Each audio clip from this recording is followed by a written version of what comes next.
Brigadier Pranab Ghosh কি একমত হবেন যে গুলি চালিয়ে সবসময় সরকার বাঁচানো যায় না?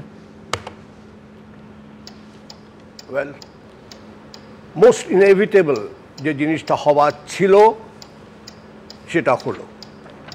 নৈরাজ্য গত 24 বছর ধরে দেখছি, সেই 2001 সালে যখন ওদের মনার্কি এবং সেটাকে আপসার্জ হওয়ার পরে ওটাকে শেষ করে দেওয়া হলো, প্যালেস কু হলো, রাজা বীরেন্দ্রের সন্তান, নিজের সন্তান, তাকে গুলি মেরে হত্যা করলেন এবং সঙ্গে আরও 9 জন তার ফ্যামিলি মেম্বার্স মারা গেলেন, তার ছোট ভাই এবং তিনি নিজেও নিজের মাথায় গুলি করে নিজে মারা গেলেন এবং তার ছোট ভাই গজেন্দ্র শাহ সে রাজা হলো এবং এটা চলতে থাকলো, কিন্তু তিনিও কিছু সামলাতে পারলেন না।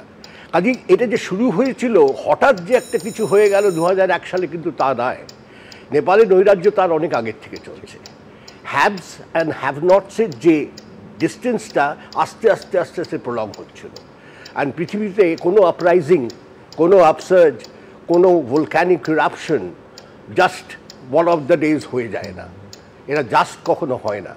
এটা অনেক দিনের পুঞ্জীভূত যে আক্রোশ মানুষের মাঝখানে, সাধারণ মানুষের মাঝখানে যে জমতে থাকে, সেটার অভিব্যক্তি রোজ হয় না। রাজতন্ত্রের ওপর মানুষের যে ক্ষোভ, সেটা গণতন্ত্র এসে কিন্তু সেই ক্ষোভ মেটানো যায় না।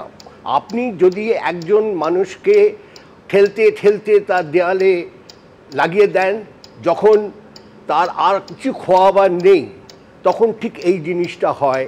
তার একটা ছোট্ট একটা সূত্রী মতন যে এই সোশ্যাল নেটওয়ার্কিংয়ের ইয়েটা বন্ধ করা, ওটা তো সলতে, একদম ওটা তো জাস্ট একটা সলতে, বারুদে একটা বারুদ ছিল। এই গত 40-50 বছরের জমানো ক্ষোভ মানুষের মধ্যে নেপালে, total corruption, nepotism, favouritism, agriculture failure, climatic চেঞ্জেসের সমস্ত কোনো কিছু করা নয়, সমস্ত কিছু মিলিয়ে একটা নৈরাজ্য চারিদিকে গড়ে উঠছিল।